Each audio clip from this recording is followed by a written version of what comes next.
Tango down. Hey gamers, this is D from Mahalo Games coming at you with another episode of Tango Down. Today we're starting our first set of lessons in the advanced course by analyzing each map, and to start off we have Array. Hey, wait up! Alright, so we're talking about Array today. Array and Jungle are two of the only actual long-range maps in Call of Duty Black Ops.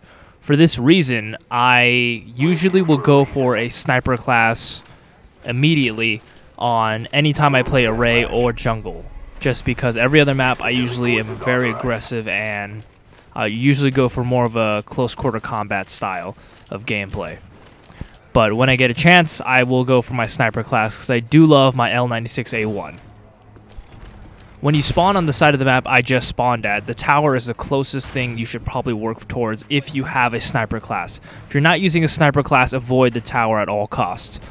In the right situations, the sniper will do a lot of damage in this tower. You have a lot of range, as you can see. You can shoot all the way back into your spawn if your team pushes too far into theirs and clear them out. Then they'll respawn where you just spawned, and it'll be a turkey shoot if they spawn right here and you're actually a decent sniper. A technique I like to use is just stand completely still, and you will spot motion so easily with your eyes. Your eyes will track motion right there, the guy on the left.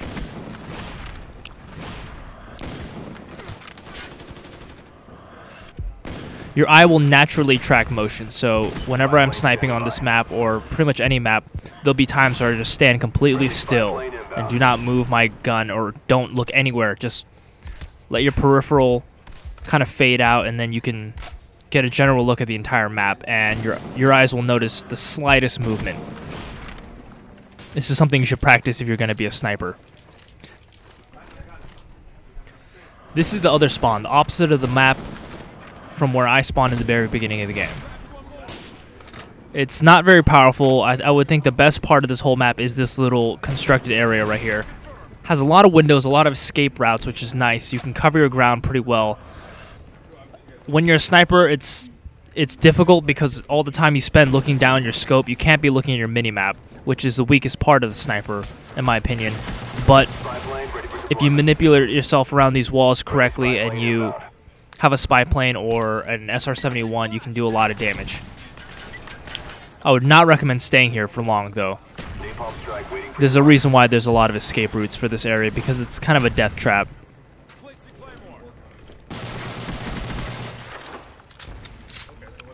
Especially since there's no roof in this so-called building, if you kill someone, they're most likely going to come back and nade you immediately. So I'd recommend not staying here for long. Alright, so now we're going to talk about the main building. This main building has two main entrances, which are on either side. I just came through one. On the opposite side, if you go around the building, it's actually like a big circle. If you go all the way around, there'll be another entrance. You can also climb through the windows on this side. But there are certain points in the middle that you can hold where no one can get through except for two different entrances, one in the front, one in the back. So it makes for a pretty decent place to hold if you have enough men to hold the area. This little console right here I use a lot when I'm standing on this side. A sniper is obviously not an ideal class to be using to hold this point, but it'll do the job. This tower has three main windows you can look out, and they actually encompass most of the entire map. From here you can shoot the tower, and I would watch out for that little tractor because they usually hide behind that. Again, if you have someone holding the back entrance and you have someone holding the front, then a good rifleman and a sniper can hold the middle and just clear out. You work your way from the three windows. Here's the middle window. There's one to the left of here. There's one to the right. I'm going to move to the right window right here. It'll go shoot right back into their spawn. A quick glance, I saw there was no one back there, so I'm going to go back to my main position. No one there, so I'm going to go back here. You got to work your way around these corners. They will be spawning in this back area. If you can work these corners correctly and these windows, you can clear them out and kill them before they reach your building. The whole idea is you got to push them back into the spawn as deep as possible.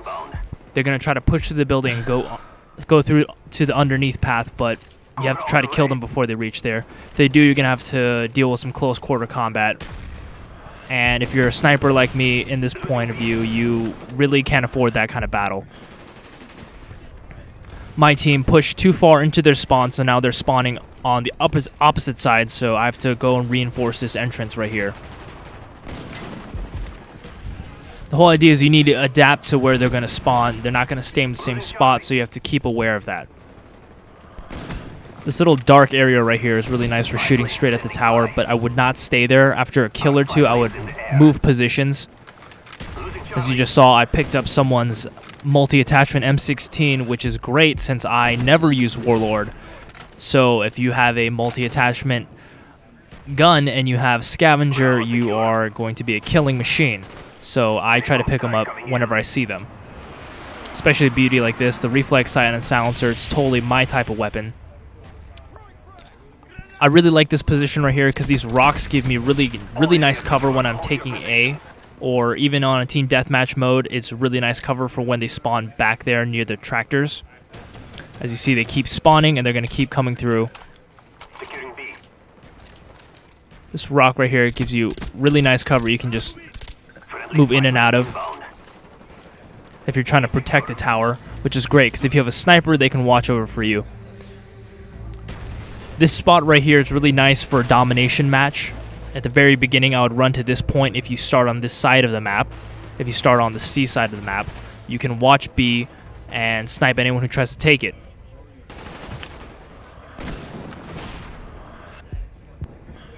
And a well-placed Semtex can actually blow up that truck, which will kill anyone who is trying to take B, which is also good.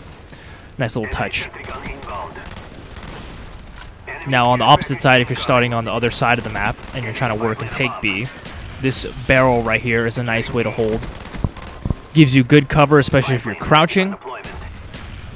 You have your line of sight on B, you can protect it while capturing it, and you can shoot straight towards the tower.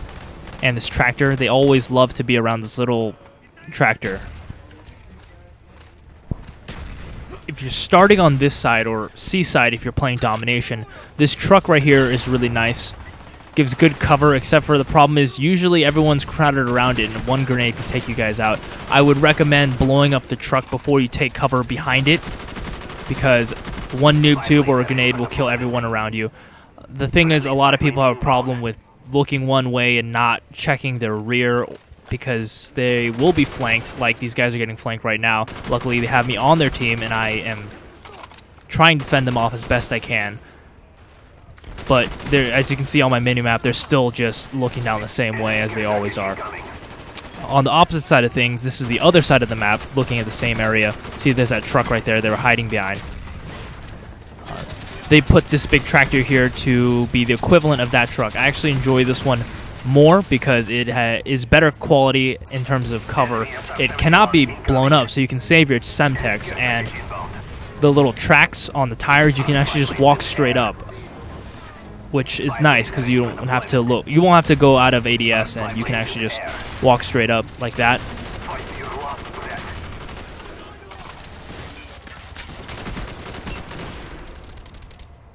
And these bars give good cover. You wouldn't think they would, but the slightest bit of distraction when people are aiming at you will help.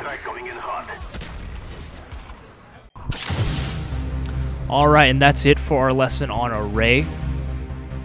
Remember, the tower is very, very powerful in the right situations. Don't always go to the tower. If you're gonna snipe, then I would go for the tower in certain situations, but you have to judge it accordingly. It's really powerful, especially if they start spawning near the tower, because then they'll just be sitting ducks. Also, with enough people and enough firepower, you can hold the building in the middle, the main one with the 3 big windows, and you can turn it into a fortress. Also, remember, this is a long-range map, so equip yourself accordingly. You want to set yourself up with sniper classes, long-range rifle classes, such as the M16 or the G11.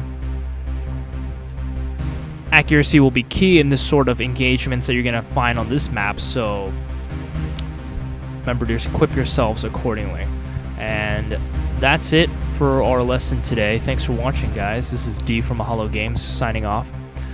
Thanks for watching Tango Down. Don't forget to rate, comment, and subscribe, and I will see you guys next time.